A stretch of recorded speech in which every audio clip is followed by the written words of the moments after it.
Hello and welcome to Maki's Closet. On today's tutorial, I'm going to be sharing with you how to cut and sew a milkmaid gown with a Queen Anne neckline. So if it's your first time viewing my channel, please hit on the subscribe button and don't forget to give this video a thumbs up. So let's dive right into today's video. So now I've gone ahead to mark my basic measurement, which is my shoulder to bust, shoulder to underbust and shoulder to waistline. So at the waistline, I came up by 1 inch from my waistline. My actual shoulder to waistline is 17 inches, but I went up by 1 inch, making it 16 inches.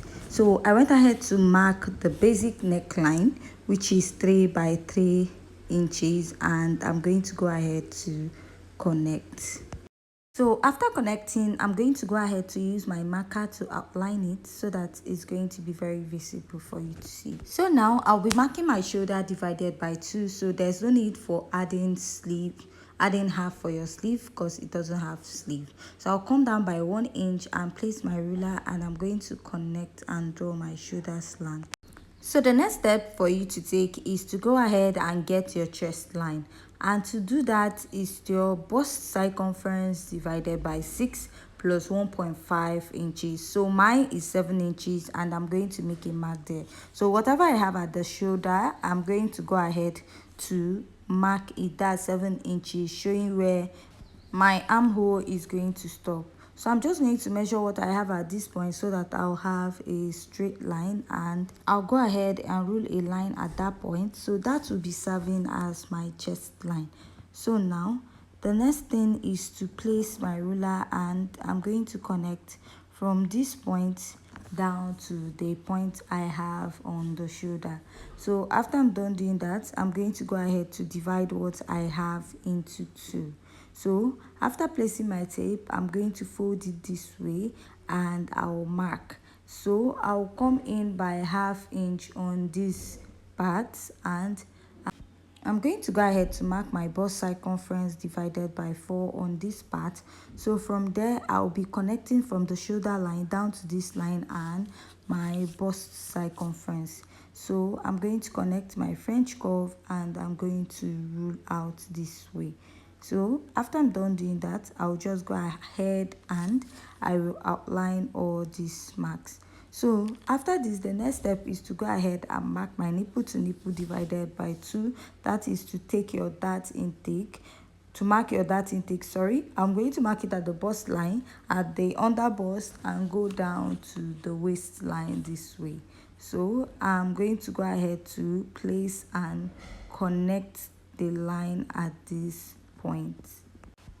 So I'll be making a ½ inch dart on both sides of this, and I'm going to go ahead to extend it upwards.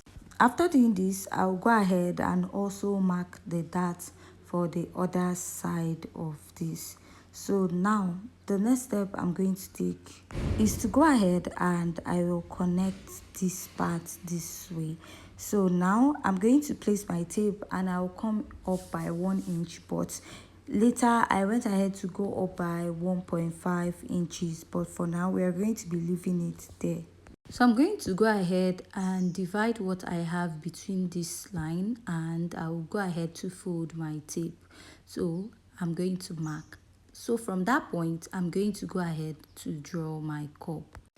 So now place your French curve, and I'll go ahead to extend this by 1.5 just like I said earlier, and I'll go ahead to connect. So after connecting on that point, I'll go ahead to connect from the side. That mark we made at that point, go ahead to connect.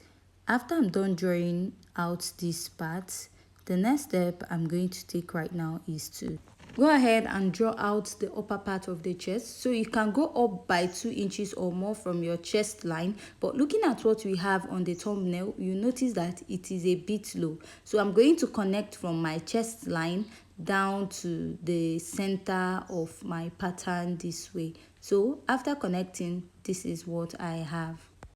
So now I'll go ahead and I will outline all my patterns so that it's going to be visible. So after I'm done doing that, I'll start inserting my measurement. I'll mark my bust circumference divided by 4 and mark my sewing allowance. At the underbust, I'll mark my underbust circumference divided by 4. Then I'll measure the dart intake I have there and I'll go ahead to replace it. After doing that, I'll mark my 1.5 inch sewing allowance. At the waistline, I'll mark my waist circumference divided by 4, measure the dart intake, replace it, and add my 1.5 sewing inch allowance. So this 1.5 inches is not a standard. You can use 2 inches or 2.5. So now I'm just going to go ahead to connect all my pattern and I'm going to outline it so that it's going to be visible. So with this, I'm done cutting out the front pattern and I'm going to be using this to trace out the back pattern before we go ahead and alter the bust area of this. So I'll first of all cut out the body shape of the pattern first. So after cutting, we are going to head over to the back. So before I place on my back pattern, I'm going to go ahead and mark out my zipper allowance. So I marked 1 inch for my zipper allowance. So I'll be adding half in front when I'm actually stitching it. So now I'll just make sure that my pattern is aligning and I'll go ahead and pin it down, then go ahead to cut it. So for the neckline for the back, I'll go up a bit, but it doesn't really affect the pattern. So I'll just go ahead and trace the rest of the body or the pattern. After taping it, I'll go ahead to mark out my bust line and my chest line. Just make a mark at that point. So just to indicate where my bust line and my chest line is. So we'll go ahead and we'll alter this pattern right now. So from the neckline, I'm going to go in by ½ inch, and from this line, I'm going to trace like a design on the neckline. You notice that the Queen Anne neckline is not really straight. It has like a shape at the upper part. So I'll go ahead and recreate that shape. So this is what I have at this point. So I'll go ahead to outline my pattern, and this is what I have at this point. Now the next step is just to go ahead and cut out my pattern. After cutting it out, at the sleeve part, I'll mark 0.25 at this point and I'm going to take it off. The reason why I'm doing this at the shoulder part, at the sleeve part, is because by the time I join it, it's going to lap very well. So now I'm going to go ahead and notch where my sleeve stops on my dress. So this is where it stopped, and I'm going to go ahead to notch that point where my sleeve is. So I made a mistake first, so I went ahead to mark it back and then notch it at that point. So go ahead and cut out your cup. After cutting out my cup, I'm going to go ahead and blend in my dart this way.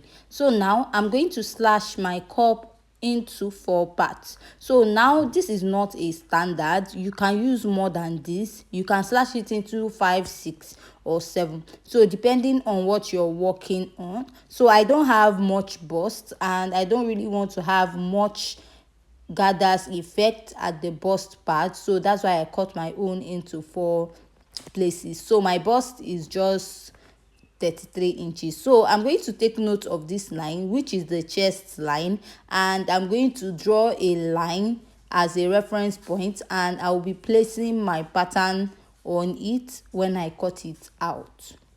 So I'll go ahead and I will cut out my pattern into 4 places, the cup part, and I'll be placing it on a plain paper. So now I've marked out that line, which will be serving as my chest line. So for me to place my cup, I'll be placing it exactly on that line, which is for my chest line on top. So now I don't have a sellotape and I'll go ahead to make use of my gum. So now I'm going to go ahead and place my first pattern on this line that I made on the straight line, and if you notice the chest line, I placed it exactly at that chest line there, and I'll go ahead to tape this down or to hold it down with my gum. So I went ahead to measure about 1.5 inches, but please, if this 1.5 inches is not a standard, if you want more ruffle effect or more gathers at the bust, go ahead and use 2 or 3 inches. I will even advise you to use more. I don't have much bust. My bust is just 33, so I don't want to have something too much or too full at that point. So I'll go ahead again and I will measure that 1.5 inches, and I'm going to place and use that my chest line as a guideline at this point, and make sure I have that 1.5 inches at the down part, and I'm going to place. So now I'm going to go ahead and measure for the last pattern, and I will place also. So while placing, make sure you leave about ½ inch in front because you're going to be using it to join your pattern. So I'll place my last pattern, and now the next thing I'm going to do is to go ahead and add ½ inch round my pattern. So this ½ inch will be serving as joining when I'm joining my cup to my main fabric. Now the next step is just to go ahead and cut this out, and after I'm done cutting out this pattern, I'm done for the front, and we'll be moving over to the back pattern. So for the back pattern, this is what I have. We have traced it out already, and I'm just going to outline the chest line, and I'll go ahead also to outline the bust line of this pattern, right? So this is what I have. I'll label as chest line and as bust line. So now I'm going to measure my nipple to nipple divided by 2, and all my measurement is starting immediately after my zipper allowance. So I'll go ahead and mark my nipple to nipple. That's 7 inches divided by 2. I have 3.5. So now for my zipper allowance, I used 1 inch. So while I'm sewing, I'm going to be marking ½ inch in front to turn the zip side. So now going over to the dart part, I'm going to go ahead and place my ruler, and I'm going to draw a line to connect. So on the other side, I'm going to repeat the same process. So now this is what I have, and I'll also be closing up my darts later. So before doing that, we are going to go ahead and work on the back sleeve. So now I'm just going to place what I have in front at the back, and I'm just going to measure what I have here, and that is what I'm going to mark. But along the line, I went ahead to add extra ½ inch to it because what I had in front was 2 inches, but at this point I decided to mark 2.5. So now remember that we went in by ½ inch at the shoulder part, at the neckline when we are marking the front pattern. So I'll go ahead and do the same thing, and I'm going to connect. So this is my back pattern right now. Next is to get rid of bulginess at the back. I'll go ahead, mark ½ inch, and I'm going to go ahead to extend it upwards. So at this point, if you find this tutorial very interesting and educative, please don't forget to give this video a thumbs up and leave your comments at the comment section. So now after cutting out, I'm going to go ahead to blend my darts, and I'll take out like 0.25 inches at this point. So this is what my back pattern looks like, and we have come to the end of this video. So in our sewing tutorial, I'm going to be showing you how to cut the lower part of the skirt. So don't forget to join us when we'll be cutting and stitching this dress pattern. Thanks.